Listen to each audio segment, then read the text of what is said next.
नैबे लाइमुथि हालामाव बा लाइमुथि ओनसोलाव दिनै नुजाथिफैनो मोननानै आं थारैनो गोजोननाय मोनदों। मैया आदा अफ्रिया आंखौ फन खालामहरदोंमोन जे बे लाइमुथि एरियायाव बे मिरु दैसा होननाय बे गामियाव सासे बिनानावा एडमिसन लानो हायाखै। न'खराव जोबोर खस्थ', बिमा बिफा गैजाया, फिसिबाय मावरिया गथ' होननानै खोनानो मोननायलाय आङो जे हिउमेनिटी बे मोनसे कनसेप्टखौ लानानैहाय बिनानावनिसिम सफैनाय जादों। लोगोसेनो गोबांथार नङाब्लाबो थोजासे नङाब्लाबो एसे राङारि अनसुंथाइखौ होनो मोननानै थारैनो गोजोननाय मोनदों।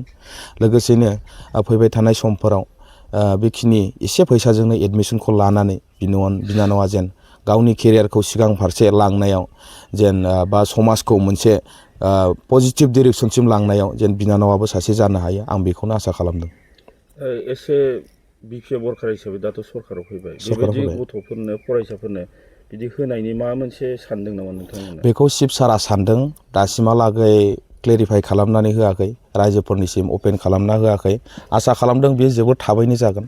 आंबो हानायमानि आंनि पकेटाव जुदि दङब्ला खमैब्लाबो आङो मास मोनसेयाव साथाम बेफोरबायदि आङो नैबे सरकार थाजासिमाव बा उननि समसिमहालागै आं नायलांनो हागोन होननानै आंबो आसा फारिदों। जेब्लानो पकेटाव एसे फैसा थागोन, सम आरो सुजुगखौ नायनानै मास मोनसेयाव सानै बा साथाम आं बिदि हेल्प खालामलांबाय थागोन आंनि साइडनिफ्राय। सरकारनि साइडनिफ्रायबो सरकारा जेब्लानो एनाउन्स खालामो बेबो थाबाय थागोन। नाथाय आंनि साइडनिफ्राय मास मोनफ्रोमबो सानै बा साथाम बेफोरबायदि हेल्प होनाया थाबाय थागोन आरो।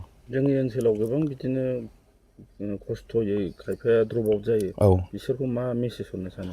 बिथांमोनखौ आं खावलायदों जे रांखावरिनि मोनसे आंखालानो मोनसे माने बेरिकेड बा बेरियार जानो हाया।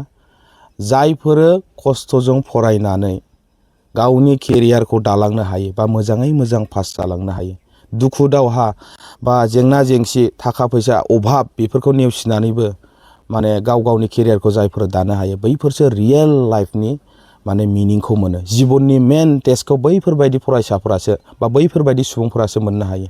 आंथ' आंनि साइडनिफ्राय गासैखौबो नायनो हाजोबनाय नङा, थेवबो आं मेसेजखौ आं बेखौनो हरदों जे थाखा फैसा गैया, न'खराव खस्थ' जानो गैया होननानै फरायनायखौ गारनो नाङा। फरायनाया मेन। साख्रि मोननाया बे उननि बाथ्रा थाहैबाय, खिन्थु फरायनायखौ लाथारनाया जों बयनिबो थाखाय मोनसे बेखौ मा होनो डिउटि बायदि आरो। ओरैनोबा जोंनि बर' समाजाव बारा बिदि फरायनायानो गैथारलिया। अननानै आं खावलायदों बेफोरबायदि जेंना जेंसिखौ लानानै रावबो फासयनानै थानो नाङा। बयबो फराय, खस्थ' खालामनानै फराय, इसोरनि सायाव फोथायनाय लाखि, गासिबो सानसे साक्सेस जाजोबगोन।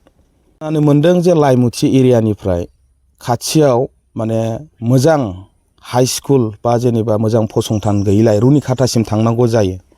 जायनि थाखाय लामायाबो गाज्रिखाय गोबांखिनि द्रप आउट जाबाय होननानै आं ओनसोलनि सुबुंफोरनिफ्राय खोनानो मोनदों। आं बे फंबाय बिनानावमोनखौ खावलायदों बेफोरबायदि गावनि जिबनखौ जानानै लानो नाङा। अननानै आं नोंसोरनि बिदा हिसाबै आं खावलायदों जे फरायनायखौ लांफाबाय था। सासे बिमाया बा सासे बिफाया गावनि गथ'खौ जोनोम होनाय लोगो लोगो बेसेबां हांमा थायो, बे हांमाखौ नोंसोरो जेब्लायबो दोननो नाङा। बिमा बिफाखौ जेब्लायबो दुखु होनो नाङा। खुनुरुखम खस्थ' मस्थ'बाबो हाजिरा खामला मावनानैबाबो नांगौबा मालाबा सानसे साननैखौ अननानै फरायथार। फरायनाया जोबोर गोनांथार। फरायनाय नङाब्ला आथिखालाव एकदम गासिबो मा जालांनो हमदोंसै, माने थासारिया गाज्रि जायो ओनसोलाव। ओंखायनो मोजां थासारि सोरजिनो थाखाय फंबाय बिनानावमोनाबो बेनि मोनसे बाहागो जा। फरायनायखौ लाथारनायखौ आं खावलायबाय नैबे ओनसोलनि फंबाय बिनानावमोनखौ।